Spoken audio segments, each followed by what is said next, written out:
throughout your time in the military, you've obviously faced many, many challenges, but can you describe a specific or standout moment when you thought the severity of the situation, where you thought, okay, I might not make it this time, and ultimately what the sort of mental traits were that pulled you through in those moments? Well, this is going to be a long answer, I can assure you. During 1991, I was part of a patrol that was inserted into Iraq.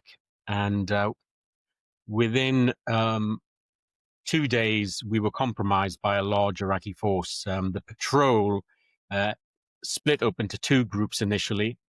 The weather was the worst winter Iraq had had for 30 years. It was actually snowing, raining, and temperatures were below zero during the day and at night. As I said, the patrol had split up into two groups, and I was in a group of three.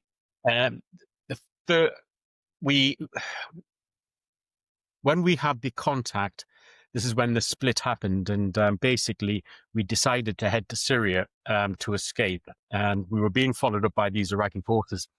At first light after the contact, we were lying in a tank berm, and it started to snow. And it snowed and rained. There was a high wind chill factor. We were in close proximity to an enemy position, so we couldn't move. And during that day, I knew we would probably all die that night. I'm a qualified mountain guide. I spent 2 years when I was in the SAS being trained as a guide, so I knew what was waiting for us. Sadly, that night, one of the guys did perish. I was with him as he passed away. That night, we basically carried on walking, two of us. Next morning, we ended up in an open area where it was just filled with small waddies, like dried riverbeds. And again, we were compromised by a goat herder. My colleague, he decided to leave with this guy to try and get a vehicle. And then I was by myself. Unbeknown to me, 6 hours later, he was captured. So at this point, I was by myself for 7 days and 8 nights without any food and very little water. I had to walk over 200 miles to this Syrian border. And that is the hardest thing I've ever done in my life. I was lying up during the day for anything from 8 to 10 hours hidden, couldn't move at all. And then I would do the walking at night. And usually when anybody is in an escape and evasion situation, it's the enemy that is the problem. Well, the problem was the weather and the severity of the weather. And it was horrendous. It was torturous. On the first night of the contact, we had walked over 75 kilometers in a night very fast, and I'd burnt my feet. So my feet were covered in blisters. Them blisters soon, within a couple of days, had turned to open wounds. I lost all my toenails. Basically, the soles of my feet were taken off. And bizarrely enough, the food wasn't a problem. I went for, as I said, 7 days, 8 nights. Now, on the sixth day, I'd gone without water for about 3 days. I'm convinced a human can go, without food for maybe, a week, 2 weeks, maybe 3 weeks. And what you've got to remember is I wasn't just sitting around. I was walking 40 kilometers every night. Yeah.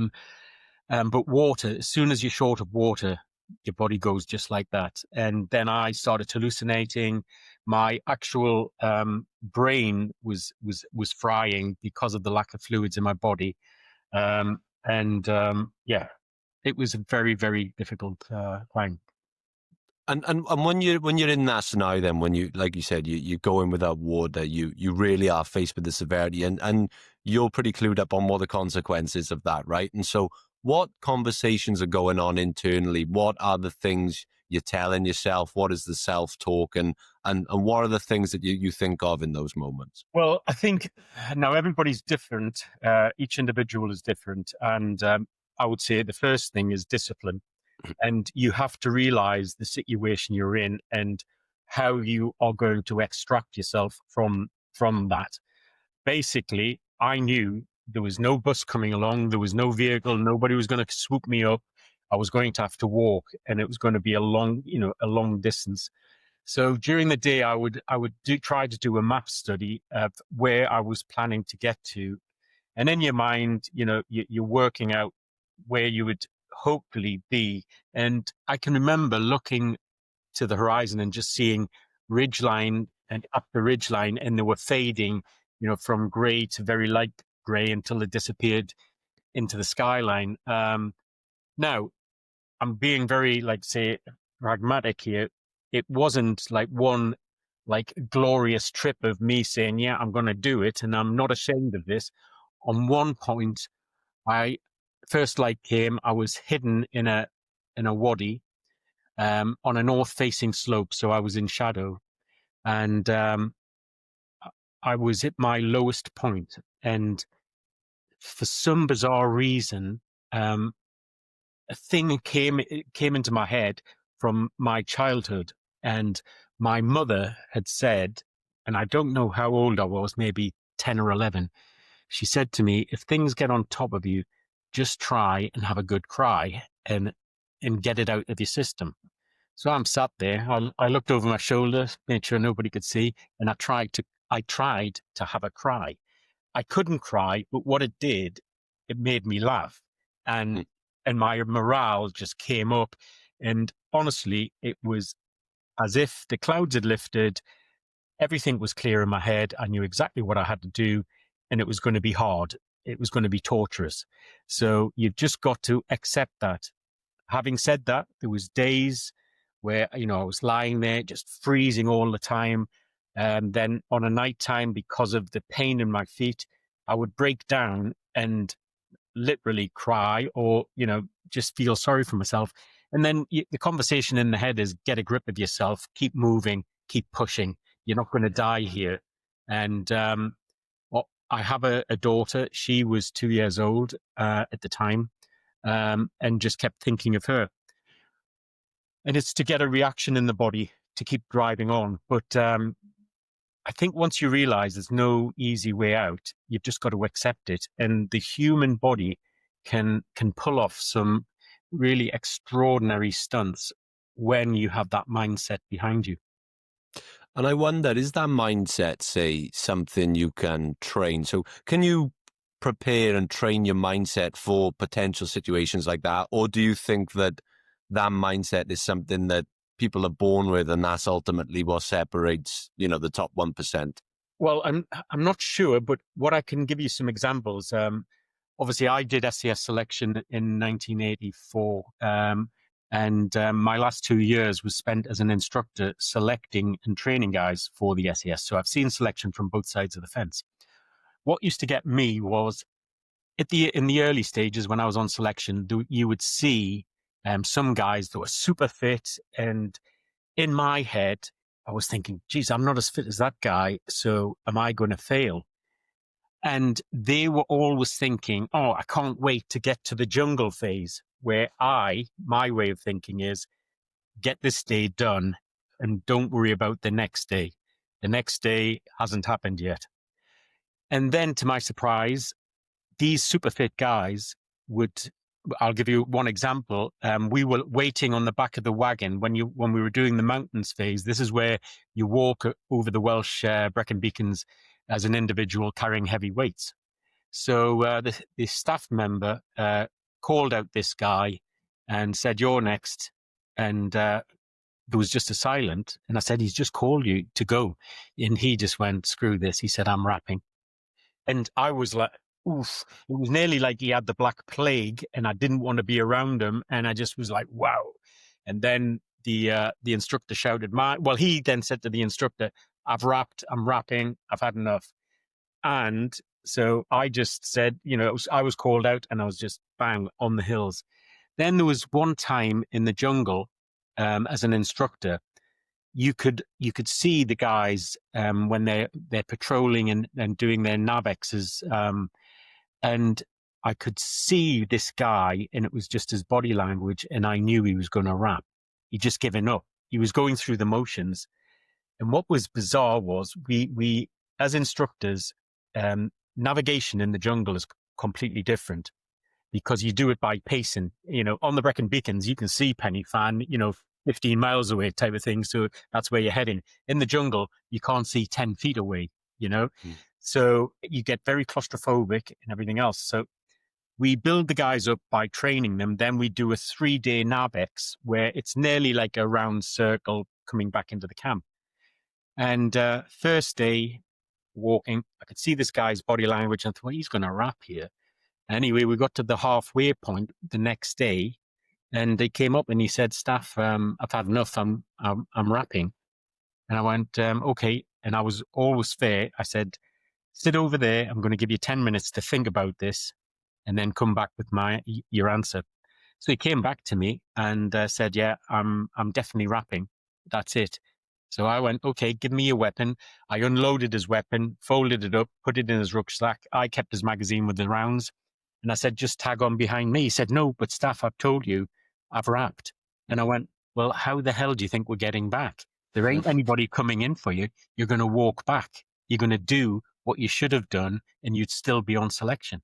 Oh, So it's that thing. Now, SAS Selection, they're not supermen, they're soldiers, but they have a desire to pass that selection. It's not impossible. You just have to work at it, and you just have to be committed. And as I've said, your body can go beyond what you think it is. When you're tired, there's always still something left. And it's like, don't be a child by saying, "Oh, I'm tired here." You just grit your teeth and you keep moving.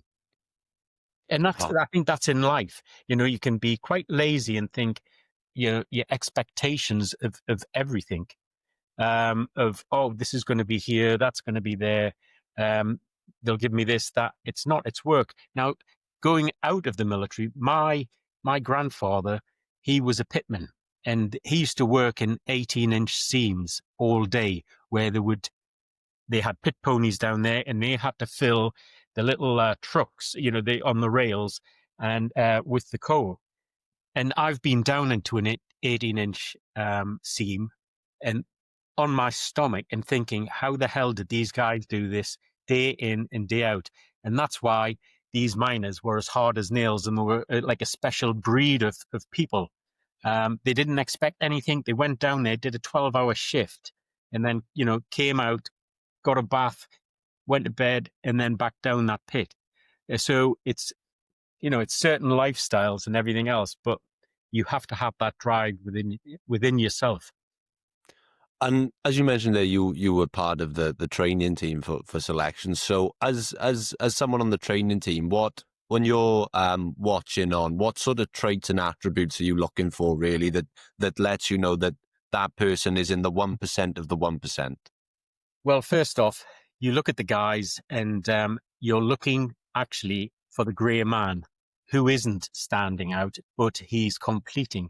So the guy, and it's quite clever the guy who stays in the middle of the pack, and initially, when they do the hills phase, you have them in groups because you're actually also giving them navigational exercises and teaching them before you get to maybe week 3 of selection, and that's where they go as individuals. But you're looking at the guy who will stay in the middle and not be recognized. He does exactly that. He's not at the front busting his bollocks, trying to put pressure on the instructor by saying, "I can run faster than you." He's just coasting in the middle, doing exactly what he's told to do. And they're the ones you look for. And because again, a lot of the guys who turn up on day one and try to what they think is impress us are the ones who will end up putting a hand up halfway through and say, "This is not for me." Mm-hmm. Wow. So it's the guy who basically he does everything, but you don't know him until you get to the jungle. And there he'll be a born leader. You'll see him, and then he'll start taking, control of maybe the patrol that the guys are working in, and he understands where his surroundings are. Yeah, and just on that first phase alone, you mentioned like the Brecon Beacons Penavan. It's not very far from me, actually. What is it about that environment that works so well for the selection process? Is it what is it about that? Now, basically, the guys are given rucksacks to carry. Um, uh, they're expected to walk an average of, say, 3 to 4 k's an hour, over extended periods of time. So it's not as if you're in a race like hammering it. It's over time. Now, another aspect of selection is when you're doing that by yourself. The reason we do that is obviously the obvious ones are so it proves that you can navigate, but it also, what it does is allows the student to talk himself out of it. Now, if you and I were on the mountains together and I was feeling like knackered, you were having a good day, you could be saying, come on, keep going, push on. But when you're by yourself, you've got nobody to talk to. So it's playing in your mind. And, over a period of 8 to 12 hours on the hills, how hard it is on them hills. You can soon think, oh, this is too hard for me. And maybe the SAS isn't for me. And you get a lot of guys come in and they'll just say, had enough, can't do it. And it just plays with the head. You just got to get out there. It's going to be hard. It's just like, keep going. And that's it. It's a slow win every single day. Yeah, that's a really interesting point. And that actually brings me back to what we were talking about right at the start. So during this escape and evasion, then once you end up getting separated, as you mentioned, some of your comrades, they go off to seek other, with that goat herder you were mentioning. When you are then, say, in an environment where you're with a couple of comrades, because a lot of the military people I've spoken to talk about the importance and the power of camaraderie and brotherhood. But once you were separated from those and it was just you left, what was the gear shift? That must have been quite a difficult. Well, what you've got to understand is on selection, the soldiers, the first phase, this is where the individual has to prove that he can operate under arduous conditions as an individual. Then when we take them to the jungle, which is just as hard of an environment to survive because you're fighting against the jungle, you are then put into a patrol. And this is where we see if the guy can perform as an individual, but also be a team player, where he is integrating into that patrol. And another test I used to do would be on them NAVXs that I spoke about. When we left our base camp, I would get the guys to patrol tactically for the first night. Then the next day we would do exactly the same. And then just before last light, I would say to the guys, you've done really well up to now. What I want you to do is just set up your camp, chill out. It's not tactical. I'm going back to base and I'll see you here in the morning. So all I would do is step back about 3 paces and I disappeared to them. But then you watch the 5 guys in the patrol, 5, 6 guys in the patrol. The radio operator, he will get the radio out to send a sit rep back to base. But in my day, you had like aerials you had to put out. And everybody in the patrol knows that guy has to send the message. So what you would expect is a guy come up to him and say, right, give us your food and give us your hammock and basher. I'll put it up as you're sending the message and getting that sorted out. Another guy will be out making his food. Another guy will be doing something else. So they're working. But you'll always get one guy who thinks, screw this. I've just propped. I'm going to have a good night's kip. So he quickly has something to eat. He gets his hammock up, his basher up, and he's in there whilst the other guys are still working. So you mark his ticket. You know him. Or it might be 1 or 2 guys. And basically the next day, you watch how they interact with each other. And basically, you will see that he's a stand-alone unit, and he's not working with the patrol whatsoever. And it's not rocket science; it's just human behavior. Wow.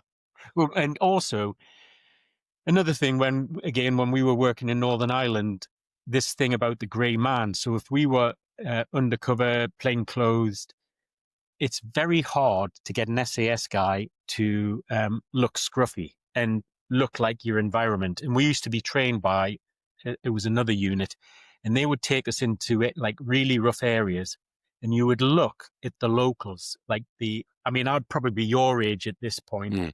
You look at how their hair looks, what's their hairstyle, what's the clothes they're wearing, and you had to mirror that. Well, some guys would go, but I look like a right chav. I'm not doing this type of thing. And then they would stand out. Some of the guys were massive units, and, they would just stand. You just think, there's the SAS guy.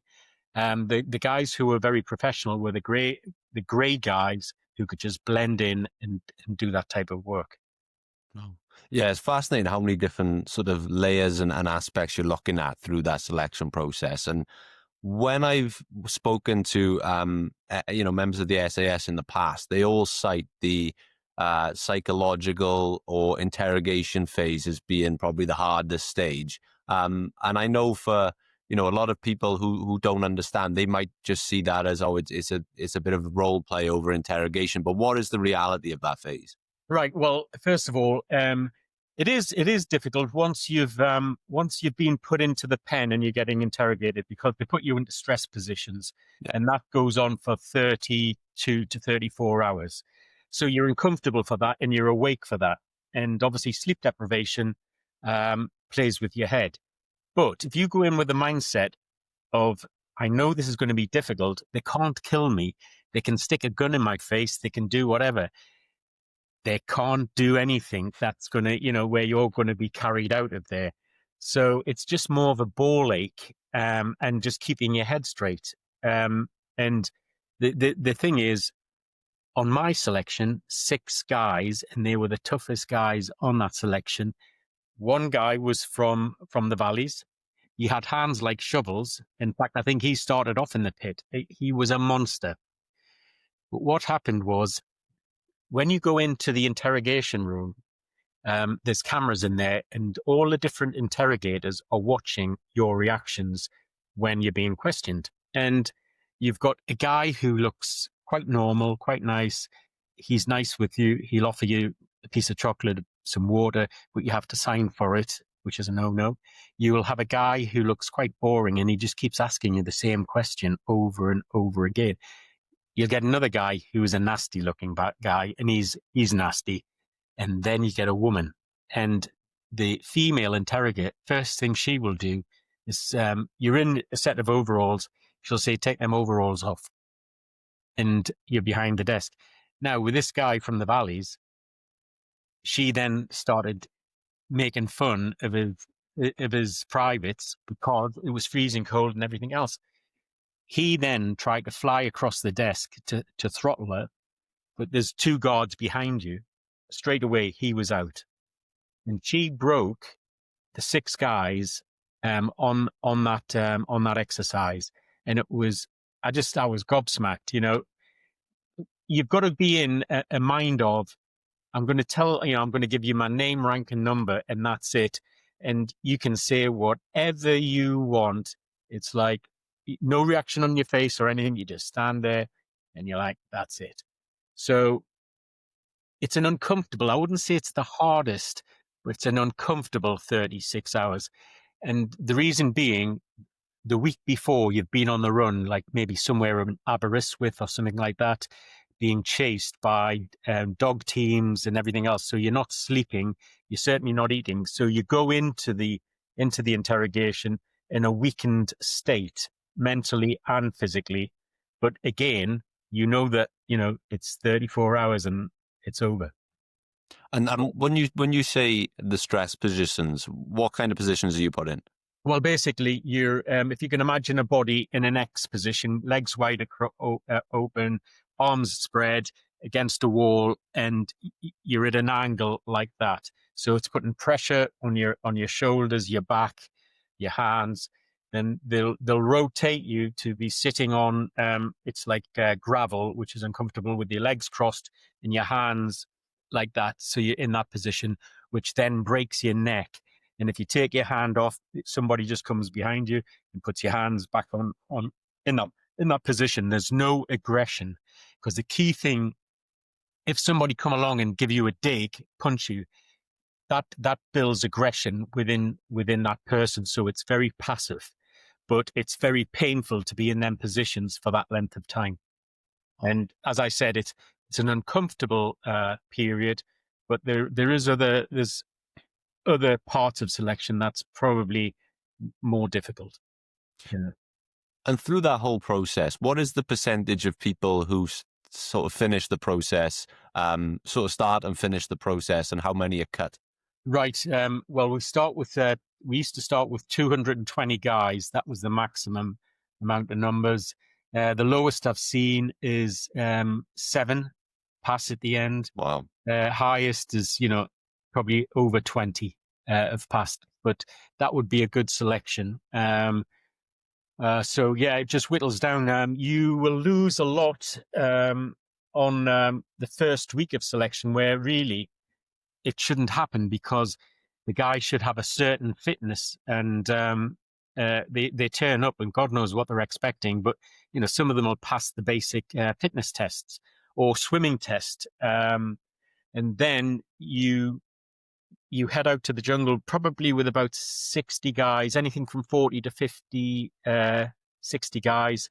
And then you break them down into patrols. And as people put their hands up and say, it's not for me, the patrols get smaller and smaller. And then we'll finish one patrol and gather up all, the bods that are there to make the patrols up. So you get less and less patrols, but that's where you understand each individual. You probably, as an instructor, understand them better than their families, because you see right into their soul. And especially in the jungle, you're either walking downhill or uphill. You're carrying heavy weights, weapon.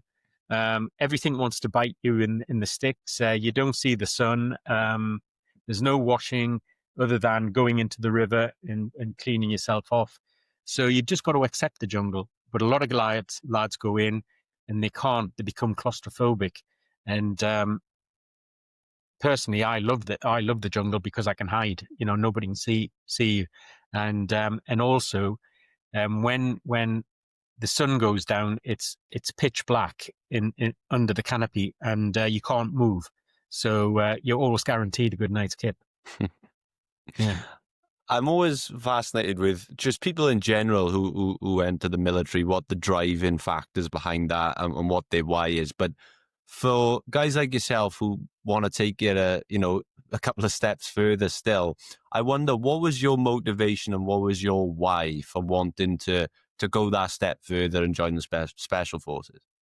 Well, at the time, they were the only ones in the 80s that were actually seeing any action, and they were traveling and operating all around the world. And I joined the army basically which was to travel. It wasn't the best idea, but it was to travel.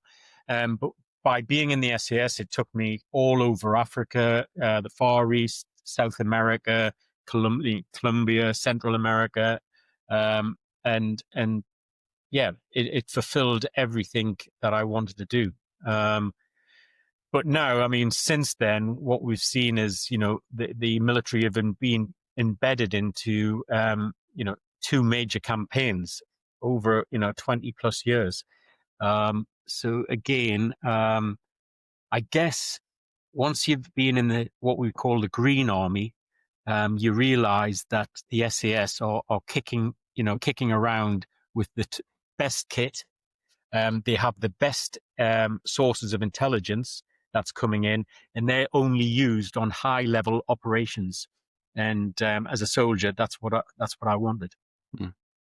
I wonder, in your opinion, and maybe from conversations you've had with people around the world, how you think the British Special Forces compares to other nations on the world stage?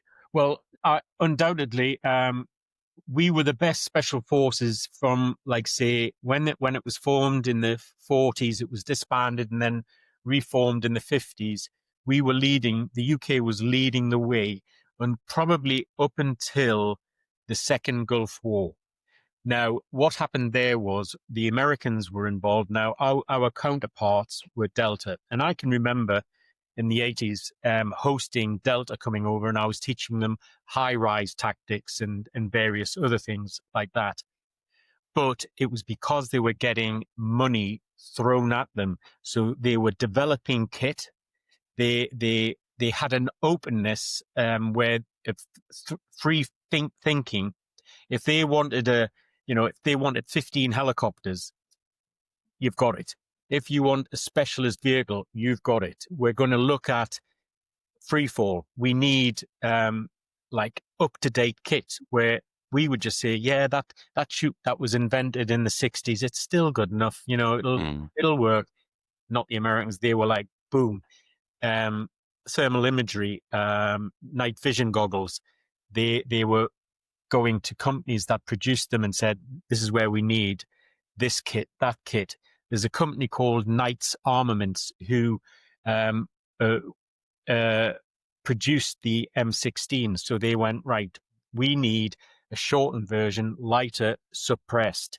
If I'd gone to my CO and said, the regiment needs a shorter M16, suppressed, this magazine, that sight, and this sight, he just laughed you out the park, where they would say, okay, get down to Knights Armament, tell them to sort this out, and bang, there it is. So then we started following Delta and the kit, just like stupid things like helmets. When we first got the ballistic helmets, it's like putting a big bucket on your head. Then the Americans devised the swept back, where it comes around your ear, and then you can have your headphones on with a boom mic, so everybody's on the same net for communications, satellite communications, everything. Because they were leading the way, I would say they've got the edge on us now through technology. And as we've seen in Ukraine, the use of drones now, that has developed over the last 4 years, to another scale. Yeah.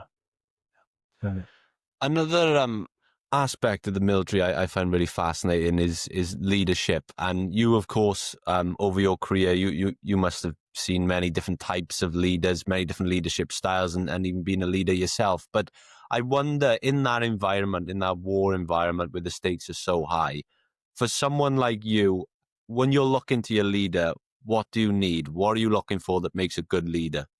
Well, first of all, leadership is the big word. So you want somebody who will lead from the front, somebody who is honest, and has integrity, who has your back.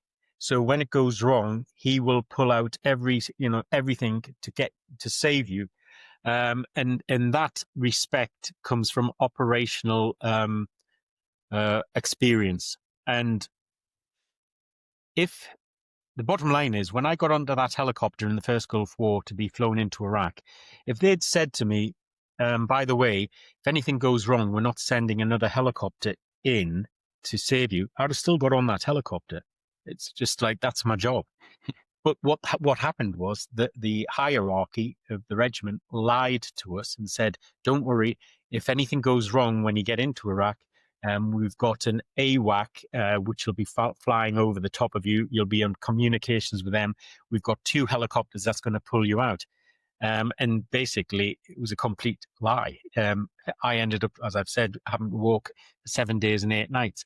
So I think being truthful with the guys and actually telling them, what the score is and how important the operation is.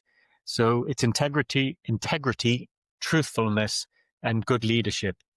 Somebody that's, says, right, okay, we're all in this together and we're moving.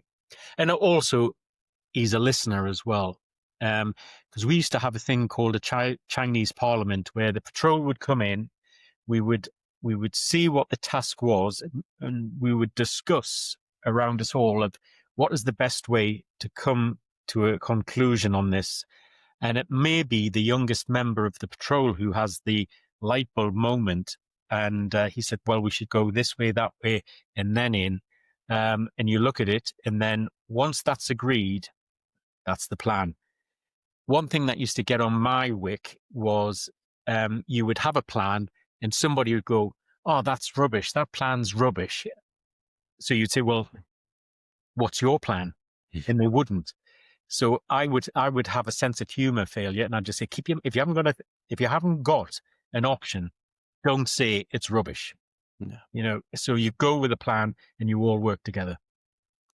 I wonder then, to take it a step further, and I know it's not a military leader, but when you are in that scenario, when you are at war and you're looking at the wider leaders around the world leaders, and I know you've touched on this already, and I know this is something you follow and you tweet about from time to time.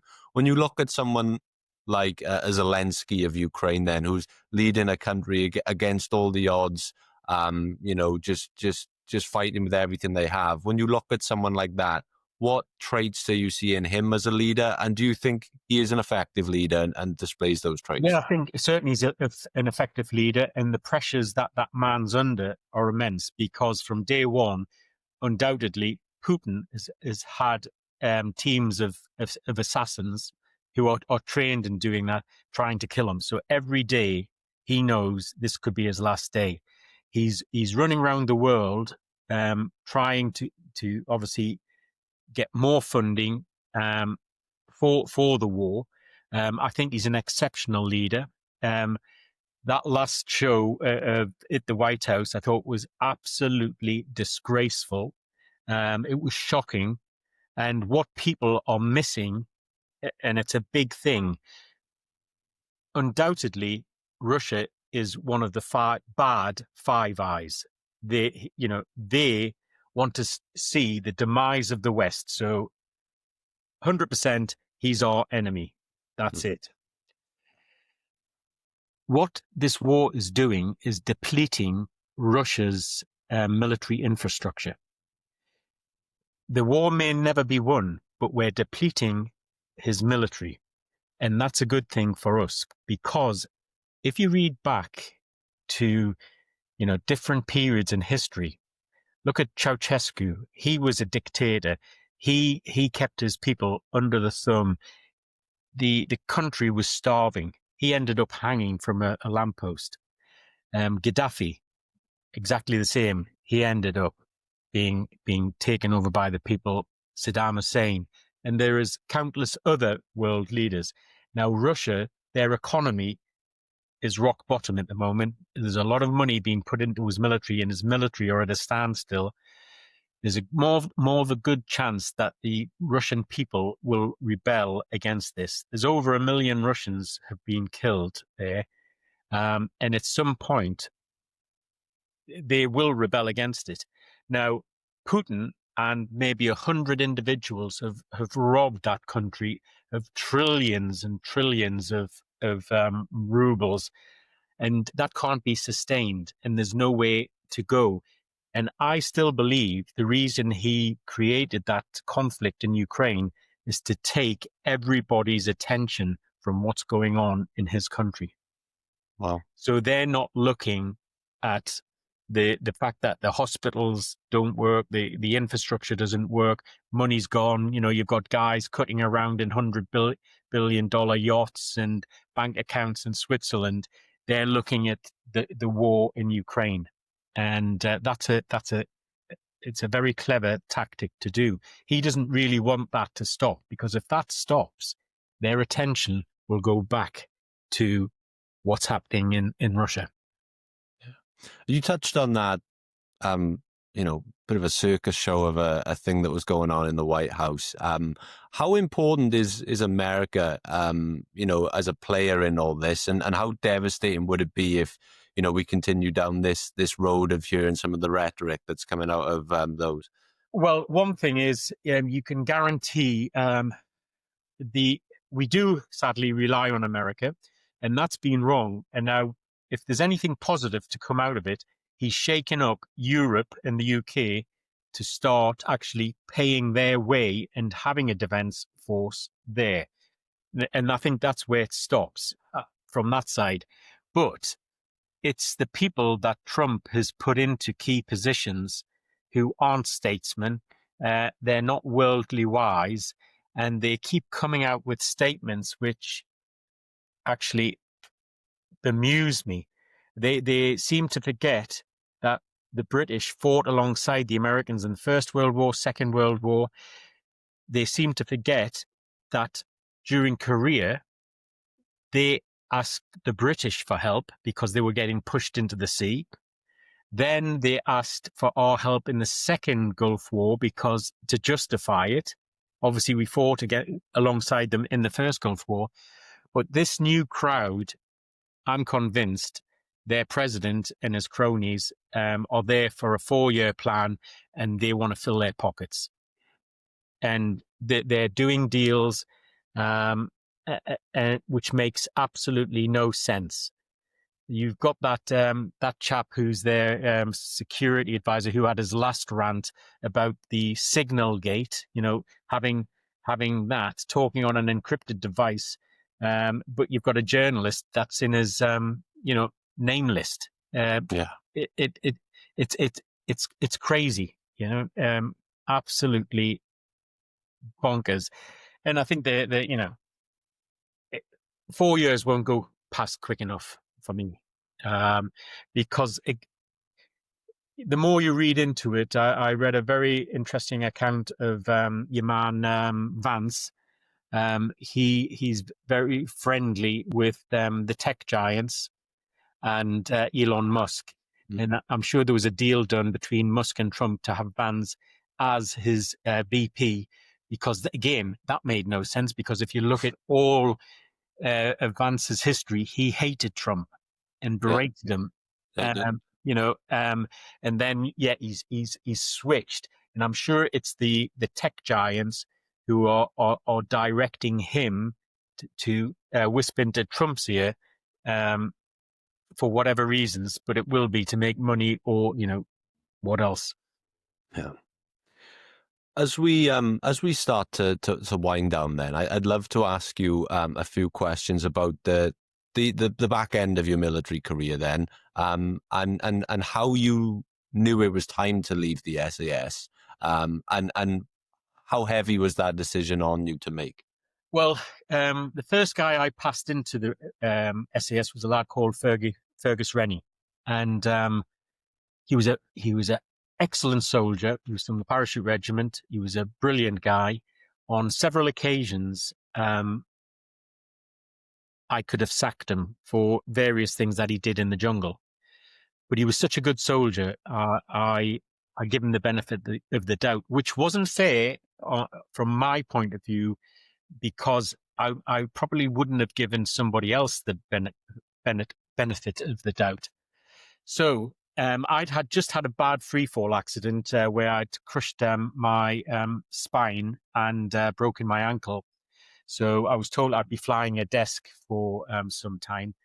And then I was sat at home and I got a phone call come through.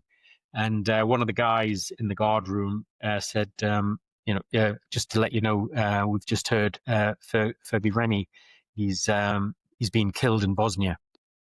And I can remember sitting there, and it hit me.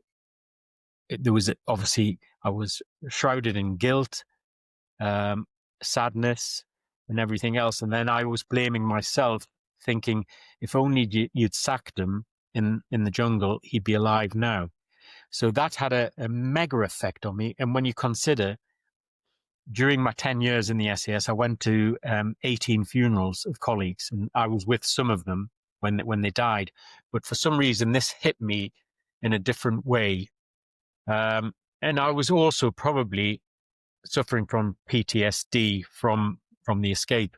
So I just thought, this is it. I can't put up with any more of this. I've made the decision. I'm going.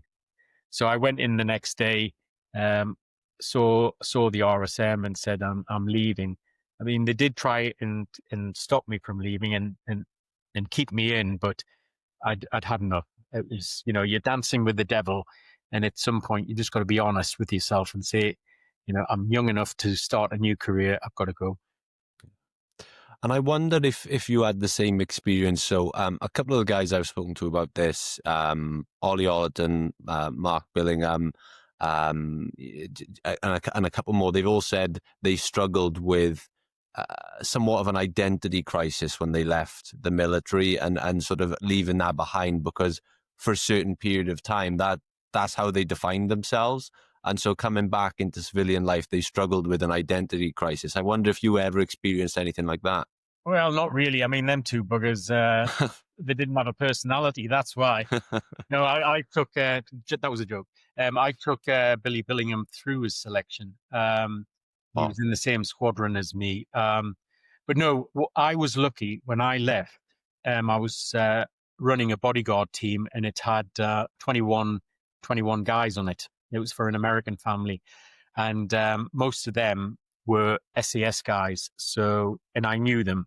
So we, again, were all civilians, but we're a bunch of SAS guys together. So the banter was exactly the same. And then that went on for, probably 3-4 years. And then I think by that time we'd become civilianized. So my re-entry into civilian life was gradual. But I understand that where people leave the army and they've been in an organization where you're provided with healthcare, you're provided with your wages come in, you can have accommodation, your meals are cooked for you, you're with the same bunch of guys and you're doing exciting things. All of a sudden, the guys don't even know how to set up a standing order or, how to pay the council tax or, do the shopping, basic things like that. And stuff. So it can be difficult for some guys, their re-entry into civilian life. And another thing about that transition, I think it was General Stanley McChrystal we spoke to, who I believe he led one of the campaigns for the capture of Saddam Hussein. But he said when he transitioned back into civilian life that he found himself carrying a lot of the habits that he learned in the military over with him, and that he just couldn't shake them because they were so drilled into him. They were just a part of who he was. Yeah, no, I totally get that. I did a number of TV series, and one of them was Chris Ryan's Elite Police. So we went to Colombia, we went out to Sri Lanka, Poland, Kazakhstan, all over the place. So you're working with a bunch of technicians, like your cameraman, the sound man, and everybody else, your director, and we would have a meeting at the night, and it was somebody would say, right, we'll start at 8:00. So we're all downstairs waiting at 8. Everybody fine? Everybody's fine. So there I am, 10 minutes before 8:00, waiting.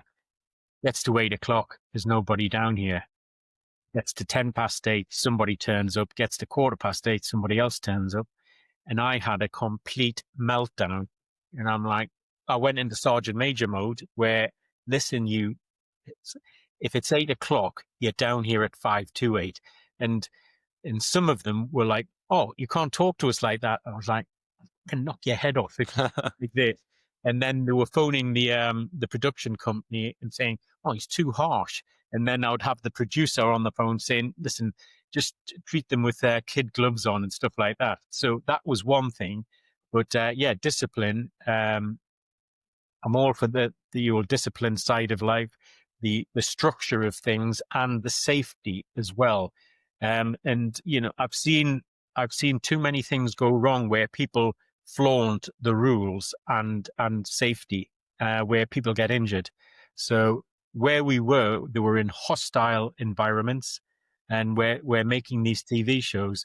So I was probably too strict, and that follows you on from your military career, Yeah. But it's a new world now. I mean, you've got to be very careful what you say and everything else. The jokes of the 80s certainly don't go well in 2025. Yeah, and the showing up early, I can testify to, because it's very rare that I get a guest show up on time, let alone early, and we managed to get this started early. So I've seen that firsthand. So one thing I'd love to ask then, as we start to wind down. Obviously, you've seen the impact of war and this and everything it entails firsthand. And for someone like myself, that's, I may have listened to every military podcast I possibly could. I've read all these books, but I'll never be able to understand the realities of what you guys face. What is one thing that you wish civilians were able to understand a little bit more about the realities of combat and the emotional aftermath, maybe? Well, there's no glory in it, that's for sure. And, you can watch as many movies as you want and everything else. The bottom line is you're going over there to kill people. Certainly when the SAS is brought in, somebody's going to get killed. And it's that is black and white. That, there's no like loving somebody up when you bring the SAS in. They're gonna use violence, and they're gonna solve a problem. So probably the worst thing is when you do an op and you lose colleagues. Okay, you've got that. The next thing, or the next horrific thing, is when you see innocent civilians injured and harmed. And then in probably third position is the enemy that you've killed. I was one of the first civilians into Raqqa in Israel after the when they were flattening Gaza, and I was shown the footage from Hamas's cell phones, cameras, body cams, and then the security cameras, everything. It's all integrated and cut and edited, so you see like the three angles.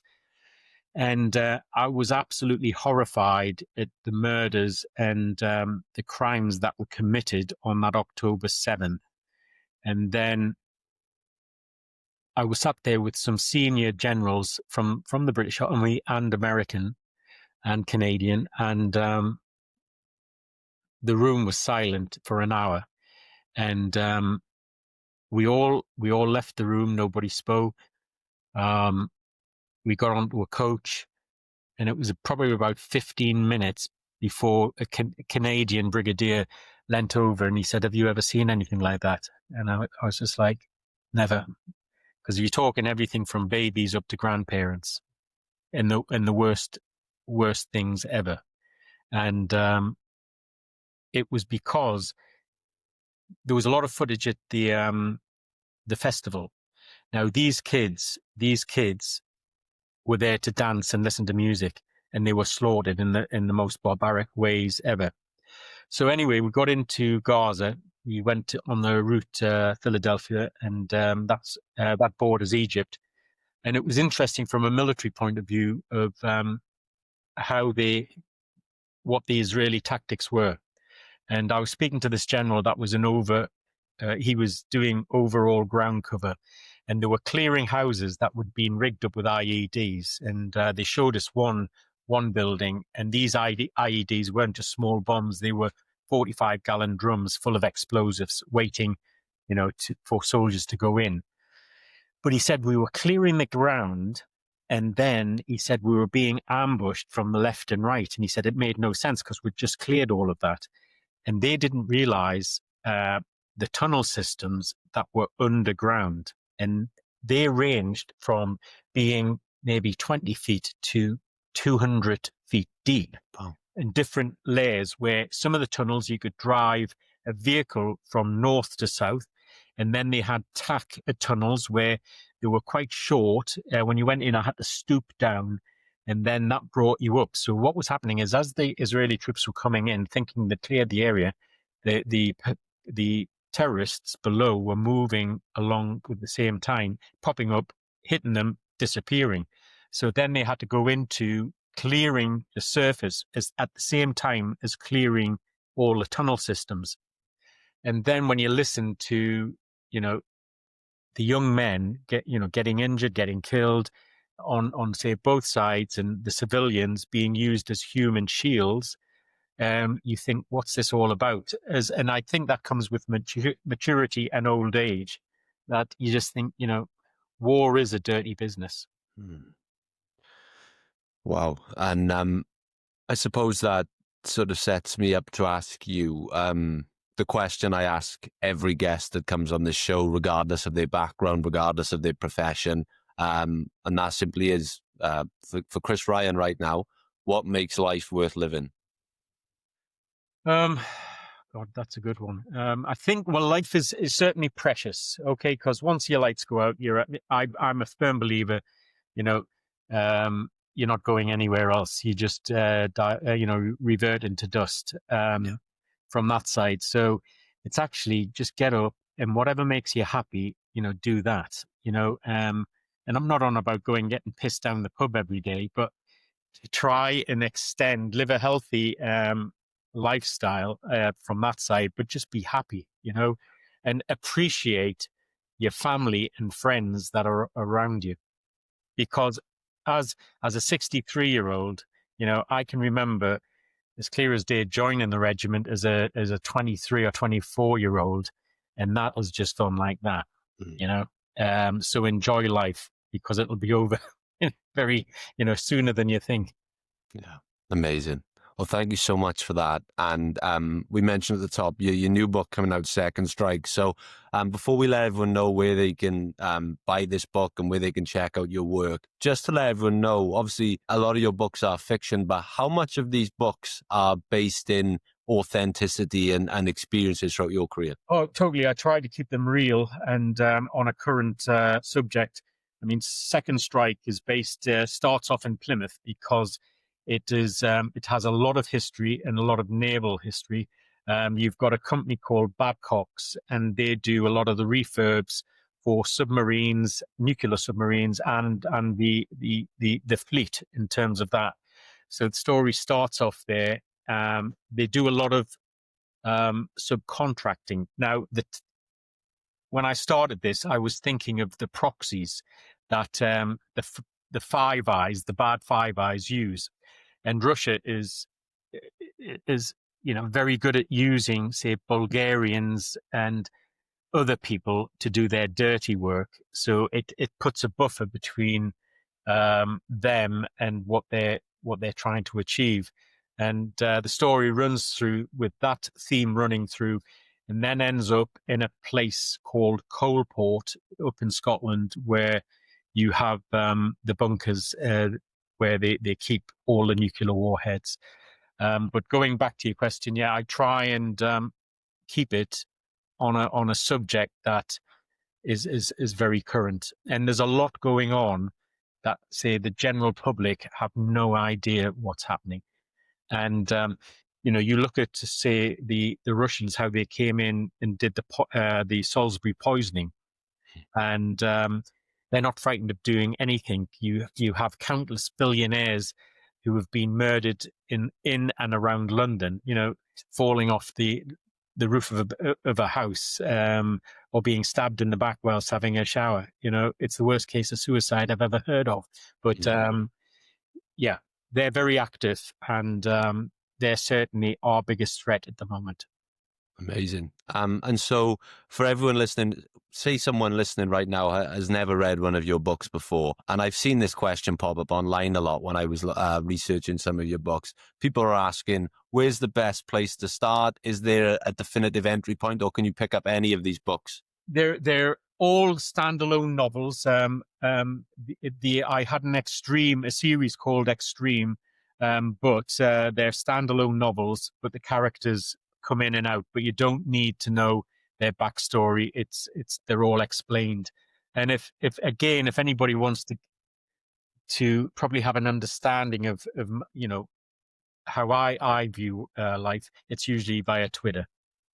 Yes. So I will make sure I link the link to check out the book, your website, your Twitter. I'll leave all that in the description below. So if everyone wants to go and check that out now, just hit the description bar below and all the links will be there. Chris Ryan, thank you so much for joining me. It's been an absolute pleasure and a privilege, and I really appreciate your time, sir. No, thank you. It was good talking to you.